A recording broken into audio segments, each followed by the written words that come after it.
인간이 겪는 고통 가운데 가장 극심한 것은 목마름이라고 합니다.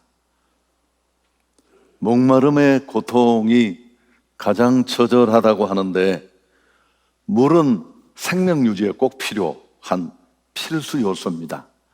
성인 체중의 약 60%가 물인데요, 만일 우리가 사막 같은 곳에 고립되면 사실은 배고픔이 아니라 목마름 때문에 먼저 생명을 잃게 됩니다. 밥은 먹지 않고 물만 마시면 40일 정도를 버틸 수 있습니다만은, 물을 마시지 않으면 채 우리는 10일을 넘기지 못합니다. 그런데 이런 육신의 목마름만이 아니라 영적 목마름도 있습니다. 그건 우리 인간이 영적 존재라는 반증이기도 한데요, 인간은 일반적으로 세 가지 욕구가 있다고 많이 말합니다. 첫 번째, 육체적 생리적 욕구입니다. 배고픔, 목마름, 또 의식주, 이런 것들이 다 여기 해당됩니다. 두 번째는 정신적 욕구입니다. 좀 발전된 사회적 욕구인데, 여유가 생기면 책을 사서 읽고 문화 활동에도 참여하고 서로 사랑하고 격려하고 위로하고 위로받고, 이런 욕구들입니다. 그리고 또 한 가지가 있습니다. 그게 바로 영적 욕구입니다. 창조주 하나님, 온 우주 만물을 만드신 하나님과 의미 있는 관계를 맺고자 하는 영혼의 갈증, 갈망, 좀 말을 바꾸면 영혼을 사모하는 마음이 인간에게 있습니다. 모든 것을 가지고 누리고 소유해도 채워지지 않는 그런 존재, 그게 바로 인간입니다. 그런 면에서 인간은 존귀한 존재고, 또 다른 피조물과는 구별되는 점이죠. 만일 이런 부분이 채워지지 않으면 영적인 고독과 목마름에 허덕이게 됩니다. 파스칼의 말만 따라 우리 안에는 하나님이 계셔야 될, 인간 안에는 고유한 공간이 존재합니다. 그건 어떤 것으로도 채울 수 없습니다. 오늘 제가 여러분과 좀 생각해 보고 싶은 이 고독이나 영적인 목마름은 하나님과의 관계가 끊어진 인생들에게 일반적으로 나타나는 그런 증상입니다. 다른 게 다 채워져도 하나님을 잃어버린 인생의 증상은 여러 가지가 있습니다만은, 무언가에 끊임없이 집착하고 또 탐닉하고 중독에 빠지고, 모든 것을 가져도 마음 깊은 곳에 행복이 없습니다. 허망하고, 이 모든 것들은 하나님과의 관계가 끊어진 영적 목마름에서부터 비롯된 것입니다. 오늘 이 요한복음 4장이라는 성경의 내용을 우리가 같이 조금 봤습니다만은, 여기 한 여인이 등장하는데 절절히 목말라 하는, 고독과 몸부림에 허덕이는 그런 한 여성입니다. 이 여자분은 이 자기 안에 채워지지 않는 허망함을 채우려고 아주 복잡한 그런 남자 관계를 맺고 있었습니다.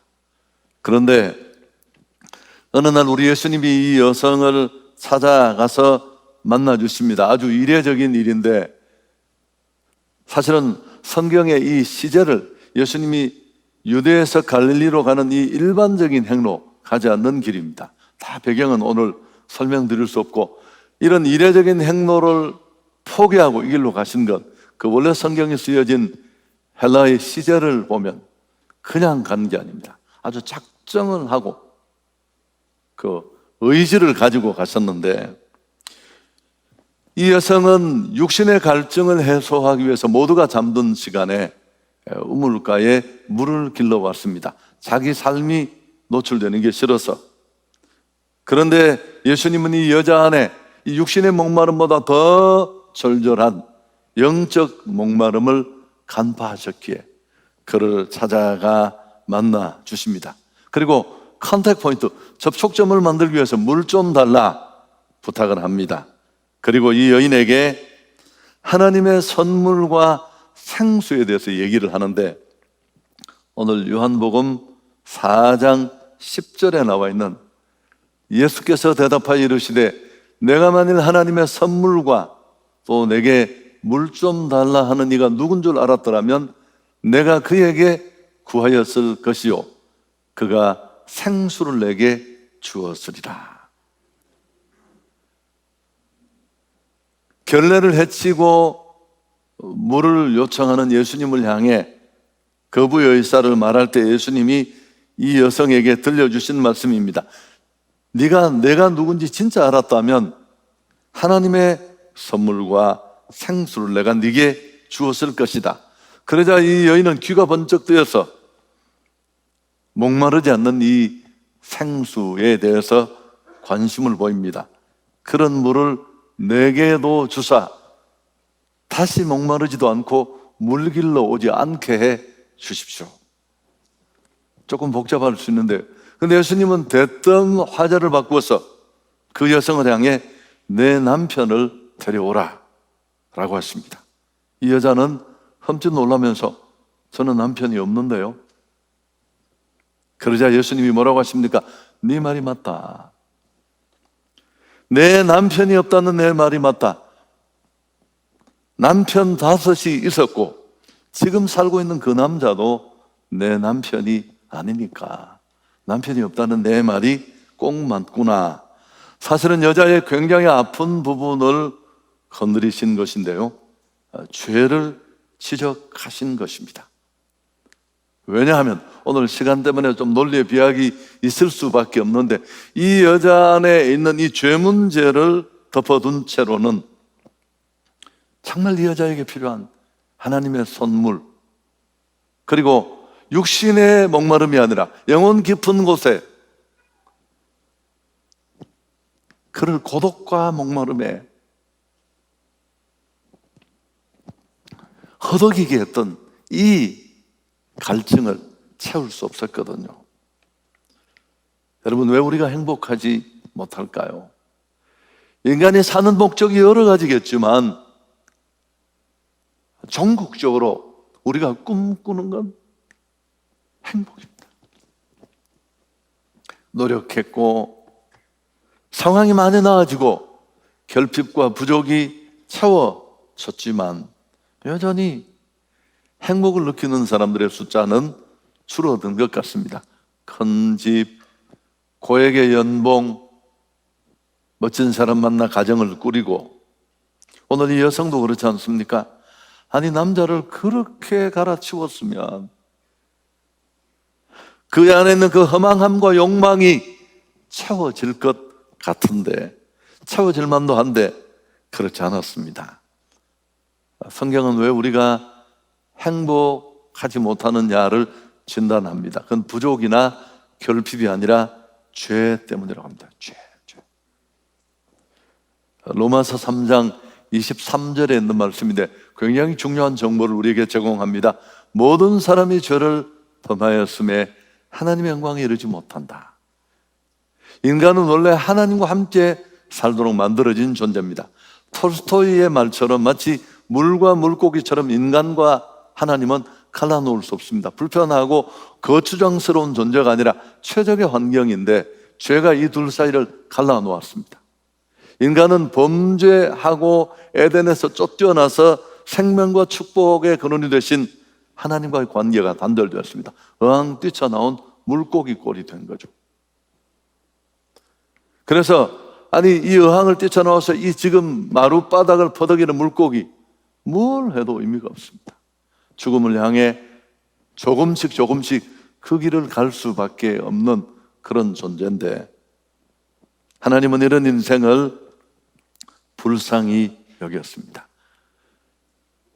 종교 선행 공로로 해결할 수 없는 이런 인간의 골 깊은 죄 문제 해결해 주시게 됐는데, 오늘 다 시간이, 인간은 죄를 가지고 태어납니다. 태어날 때부터 그 죄 때문에 온갖 문제에 허덕이다가 결국 죽음을 맞게 되고 심판받고 영원한 형벌을 받는 이 구조를 벗어나지 못해요. 근데 하나님은 자기 형상을 닮은 인생의 이런 불행을 해결해 주시기 위해서 한 가지 해법을 제시하셨는데, 자기 아들 예수님을 이 땅에 보내서 이 죄를 대신 뒤집어 쓰고 해결해 주신 겁니다. 요한복음 3장 16절은 성경 전체의 핵심 구절이에요. 하나님이 세상을 이처럼 사랑하사 독생자를 주셨으니 이는 그를 믿는 자마다 멸망하지 않고 영생을 얻게 하려 하십니다. 이 예수님을 내가 마음에 받아들이면 예수님이 이 여자에게 말한 하나님의 선물, 이 선물이 구원입니다. 예수를 힘입어 내 죄를 씻고 다시 그분께로 나가는 것. 그럴 때 인간 안에 채워지지 않던 이 고독과 목마름이 채워지는 생수를 누리게 된다라는 뜻입니다. 고독과 목마름, 그리고 상처가 이 여자를 덮고 있었어요. 자기 안에 있는 이 고독과 허망함을 채우려고 이상한 짓을 하니까 이게 온 동네에 소문이 다 나서 수가성 사람들이 이 여자의 행실을 낱낱이 알고 있어서 모두가 오수를 즐기는 정오 시간에 이 여자가 그 떼약빛에 우물을 길러 올 수밖에 없었고, 예수님은 그 자리에 찾아가 그를 만나 주신 것입니다.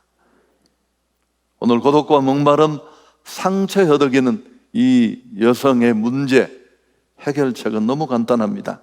바로 예수였습니다. 오늘 우리가 여러분을 초청한 이유도 여기 있고요, 더 이상 목마르지 않았을 것입니다. 성경을 읽어보면 참 놀라운 부분들이 많은데,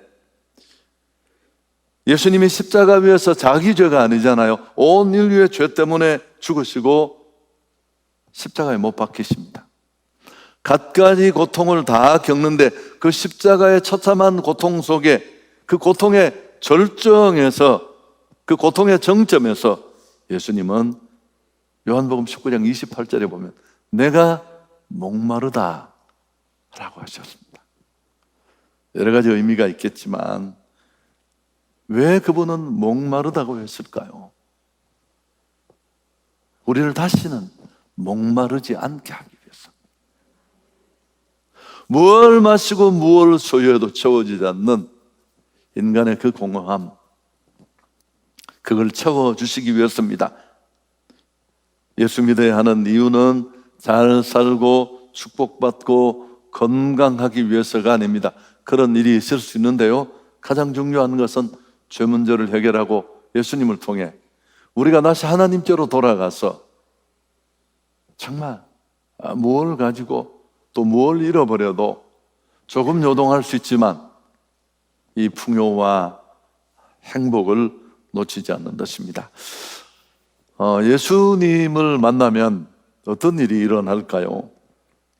저를 비롯해서 오늘 여러분을 초대하신 우리 모든 성도들이 이미 누렸습니다만, 제가 늘 이렇게 세 가지 정도로 간략하게 정리를 하는데 잠깐 나누고 얘기를 마쳤으면 합니다. 첫 번째는 마음이 행복해집니다. 이건 즉각적으로 누리는 경우가 많아요. 어떤 분은 교회당을 딱 넘어서는데 막 수도꼭지가 터진 것처럼 이유를 모르게 제대로 의강 속으로 돌아온 거죠. 원래 오야 할 곳에 발을 담궜다는 걸 몸이 느낀 겁니다. 오늘 이 여성도 예수님을 만나자마자 어떻게 됐습니까? 동리로 뛰어들어갔습니다. 물동이 버리고, 그리고 그 유명한 말을 쏟아놓습니다. Come and see. 와서 봐라. 부끄러워 사람들 얼굴을 직면하지 못했던 이 여자가 너무너무 행복한 얼굴로, 아마 동네 사람들이 그 여인의 표정만 봐도 무슨 일이 나긴 났구나 예상할 수 있었을 것입니다. 지금으로 말하면 전도한 거예요. 내가 이렇게 행복해졌다, 좀 와보라, 그분을 만나보라, 그렇게 요청했습니다. 마태복음 11장 28절에 보면 수고하고 무거운 짐진 자들아 다 내게로 오라, 내가 너희를 쉬게 하리라. 예수님이 주시는 행복과 평화는 수준이 달라요. 수준이. 예수님을 만나면 마음에 찾아오는 이 행복을 즉각적으로 느낄 때가 많지만 꼭 그렇진 않지만, 두 번째 또 한 가지, 이건 좀 시간을 두고 일어나는 일인데 좋은 일들이 생깁니다. 그분이 내 삶의 주인 되시고 정말 나를 다스리시고 인도하시고 이끄시면 꼬인 것들이 하나씩 풀려요. 오늘 우리 간증해 주신 분 얘기도 들었지 않습니까? 내가 어떻게 할 수 없는 어떤 힘에 이끌려서 정말 마음껏 내 인생을 한번 펼쳐보지도 못한 채 점점 끌려가는 그런 사람들도 너무너무 많습니다. 그렇지만 이런 운명, 저주, 악습, 어떤 강력한 힘의 흐름에 의해서 내가 끊어버릴 수 없던 그 고리, 예수 믿으면 끊겨질 줄 믿습니다. 행복하고 싶지만 원대로 되지 않는 무언가 우리를 끌고 가는 힘이 있습니다. 성경은 그게 사단이고 귀신이라고 하는데, 여러분이 인정하지 않을지 모르지만 죄를 근거로 철저하게 인간을 유린해서 처참하게 죽음까지 끌고 가는 거, 전 너무너무 많이 봤어요. 예수의 이름 앞에 떠나갑니다. 요한일서 3장 8절에 보면 하나님의 아들이 나타나신 것은 마귀의 일을 멸하려 하십니다. 자유하십시오. 무엇으로부터? 하나님 한 분에게만 있으면 돼요. 또 한 가지, 예수님을 만나고 그 예수님이 내 삶을 다스리시면 즉각적으로 마음의 평화가 찾아오고, 또 이렇게 꼬였던 것들은 시간을 두고 하나씩 변화가 일어납니다. 그다음 또 한 가지는 죽음의 공포도 두렵지 않습니다. 인간이 사는 게 힘들다고 해도 그래도 가장 큰 두려움은 죽음의 공포입니다. 근데 이 죽음은 죄의 결과예요. 하루에 통계를 보면 120만 명씩 죽습니다. 이 지구촌에 77억 인류 중에 30초마다, 매 초마다 30명이 생명을 잃습니다. 그만큼 죽음은 인간의 최대 공포인데, 예수님 안에 계시면 이 죽음의 공포도 뛰어넘습니다. 요한복음 5장 24절에 내가 진실로 진실로 너희에게 이르노니 내 말을 듣고 또 나 보내신 이를 믿는 자는 영생을 얻었고 심판에 이르지 아니하나니 사망에서 생명으로 옮겼느니라. 인생은 먹고 사는 생존의 문제 외에도 수없이 많은 문제를 안고 있습니다. 이유 없는 마음의 공허함과 우울함까지, 이 모든 인생 문제의 해답은 예수님이 되십니다. 오늘 꼭 예수님 만나셨으면 좋겠습니다. 5월이 이제 오늘 마지막, 내일이 마지막 날이네요. 5월은 가정의 달입니다. 어버이날, 또 어린이날, 스승의 날도 있고 그렇습니다만은, 지난 주간이었나요? 제가 이 기사가 좀 마음이 그랬어요. 영국의 해리 왕자라는 왕자가 있습니다. 자신이 술과 마약에 빠졌던 이유를 설명했습니다. 이 오프라 윈프리가 진행하는 쇼에 나와서 실제로 한 얘기인데, 그러면서 그는 1997년에 사망한 자기 어머니, 그 비운의 여인 다이애나 비의 죽음 때문이었다. 어머니의 죽음 때문에 견딜 수 없었어. 알코올과 마약에 의존할 수밖에 없었다. 그렇게 고백을 했습니다. 최근에 자신도 그의 아내와 또 왕실과 굉장히 많은 문제들을 겪고 있습니다. 그런 걸 좀 설명하면서 얘기를 했는데, 이 다이애나는 우리 시대의 신데렐라예요.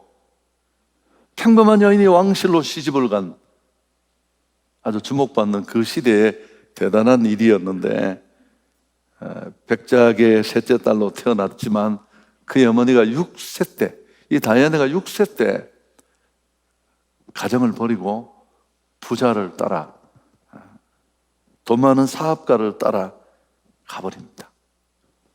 이때부터 이 다이애나의 목마름은 시작되었다는 게 전문가들의 한결같은 얘기입니다. 허망함, 이것을 채우기 위해서 이 여성은 대리만족에 허덕입니다. 수십억씩 1년에 쓰면서 머리 손질을 하고 몸매 관리를 하고 의상을 구입하고, 그래도 채워지지 않는 마음의 공허함을 달래기 위해서 5번의 자살 시도. 거식증. 이혼한 이후에도 여러분 잘 아시죠? 이 다이애나 왕비는 비운의 여인일 뿐만 아니라 영락없는 우리 시대 사마리아 여인입니다. 허무한 종말을 압니다. 인생은 참 여정이 쉽지 않은 여정입니다. 일도 많고 탈도 많고 충분히 이런 가정에 있을 수 있습니다. 나의 선택과는 아무 상관없이 상처받고 고통받고 혼자 해결할 수 없는 좋은 친구 대신 예수님과 함께하면 인생은 절대 허롭지 않습니다. 삶의 문제, 죽음의 문제 다 마찬가지입니다. 예수를 만나면 인생의 방황이 끝나고 좋은 교회를 만나면 신앙의 방황이 끝난다. 그런 얘기가 있습니다. 사실 저도 2대 독자로 태어나서 부모의 기대와 보호 속에 고등학교 2학년 때까지 목욕을 아버지가 다 시켜줄 만큼 그 당시 공중 목욕탕에 데려가서 그렇게 살았습니다. 근데 그분이 갑자기 돌아가시고 정말 우리 집은 폭탄 맞은 것처럼 되어서 다 교회로 몰려왔어. 살 길이 없어서. 그리고 그분께 인생을 맡겼고, 제가 쓴 책에도 그 얘기를 썼는데, 내 육신의 아버지는 없었지만 하늘 아버지가 나를 이끌어 주셔서 저는 지금까지 별로 내세울 건 없지만 감사하고 행복하고 또 때로때로 어려움도 있지만 그렇게 살고 있습니다. 설교 정리하려고 합니다. 오늘 간증하신 분이나 여러분을 초대하신 분이나 또 제가 한 설교나 잠깐 곁들인 저의 얘기들, 여러분 인간은 바보가 아닙니다. 본능적으로 알 수 있어요. 진짜와 가짜를. 여러분이 잘 결정하셨으면 좋겠습니다. 계시록 3장 20절에 보면 이런 말씀이 있습니다. 볼지어다 내가 문 밖에 서서 두드리노니 누구든지 내 음성을 듣고 문을 열면 내가 그에게로 들어가 그와 더불어 먹고 그는 나와 더불어 먹으리라. 예수님이 오늘 여러분을 찾아오셔서 마음의 문을 두드리신 것입니다. 이 사마리아 여인을 예수님이 찾아가신 거예요. 원래 유대에서 갈릴리로 갈 때 이 길로 안 가요. 사마리아 사람이 튀기거든요. 혼혈이어서 정통 유대인들은 인간 취급도 않고 개 취급을 했어요. 근데 예수님은 가지 않는 길을 의도적으로 찾아가셔서 그 정오의 뙤볕 속에 산다를 신고 긴 시간을 걸어서 우물가에 있는 이 여자를 찾아가신 거예요. 왜요? 만나서 그 안에 있는 이 고독과 목마름을 해결해 주시죠. 그분이 저도 그렇게 찾아오셨고, 오늘 여러분 꼭 그게 사랑이거든요. 그래서 그 예수님의 초청은 여러분의 마음 문을 오늘 이 설교를 통해, 간증을 통해, 나눔을 통해 두드리는 겁니다. 너 지금까지 너 혼자 산다고 힘들고 어렵지, 코로나 시대 더 고통스럽지, 나와 함께 하자. 여러분이 요 본문으로 그림을 그린 화가가 있는데요, 그 그림을 보면 이렇게 두루마기 같은 걸 입은 정통 복장의 예수님이 이렇게 등을 들고 문 앞에 서 있는데, 근데 그 문을 자세히 보면 손잡이가 없어요. 참 정확하게 표현한 건데, 마음의 문은 손잡이가 어디에 달려 있을까요? 안쪽에 달려 있죠.